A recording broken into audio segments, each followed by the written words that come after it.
Carl Jung talked about this phenomenon. He described as retrogressive restoration of the persona.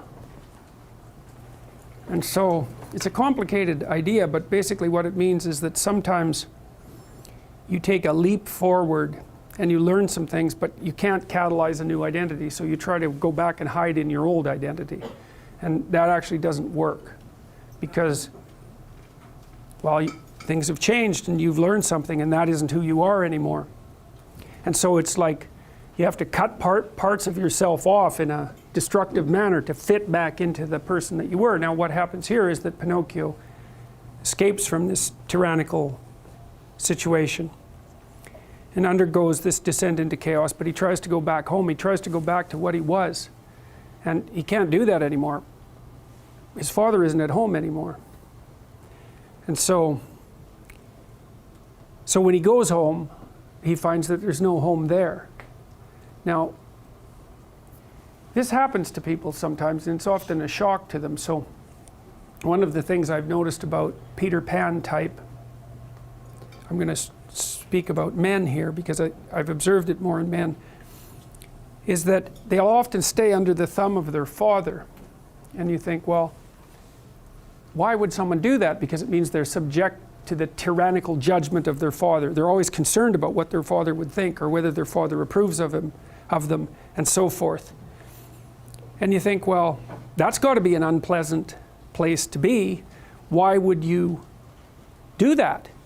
One of the things that I've suggested to my clients and to other people sometimes is that here's a weird little exercise that you can undertake, a little thought experiment. So you have your parents, and of course your parents have friends who are about their age, and maybe some of them are people you only know peripherally.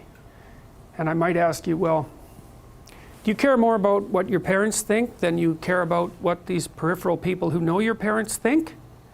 And then the answer to that is, well, of course. And then the question that arises out of that is, why? I mean, for someone else, your parents are the peripheral people, and their parents are central. Like, why is it logical that your parents' opinion makes any more difference to you than the opinion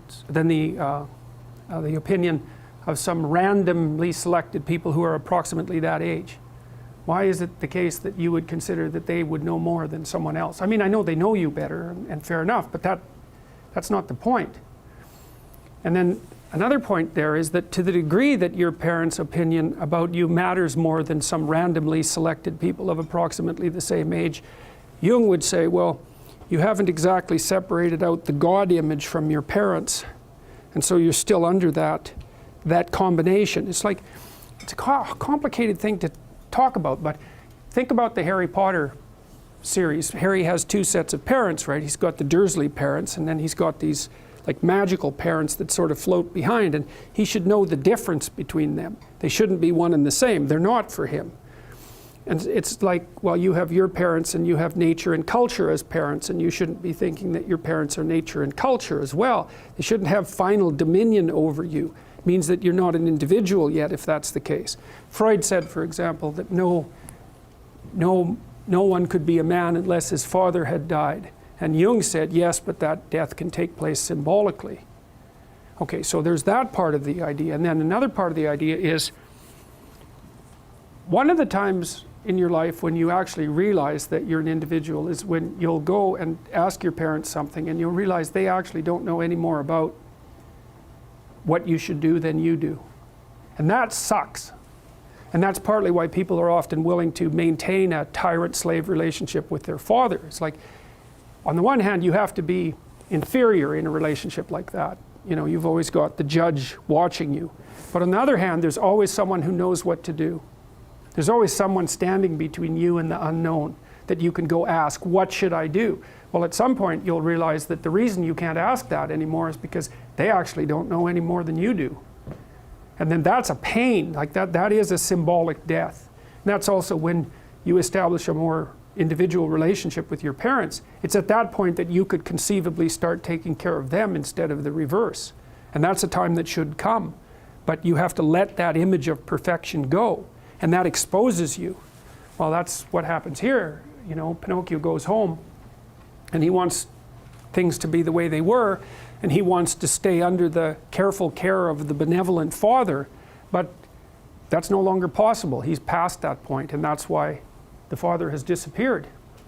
And so Geppetto has gone off to look for Pinocchio because he also needs his son, but in any case the house is abandoned. And so then we see inside the house that everything's covered with cobwebs and everything's gone, and Pinocchio and the cricket sit on the steps and they're very concerned. First of all, they wonder where he went, so they're actually concerned that he's gone, but they also don't know what to do because there's just no going home. And so, you know, that's also the case that once you hit a certain point in your development, well, it's the same thing we already talked about. The answers that you're looking for are not going to be found in your parents' house. It's as simple as that. Now, you could artificially maintain your dependency, but, you know, if you do that for too long, things get pretty ugly. So you get pretty stale and you know, you're like bread that's been on the shelf for too long.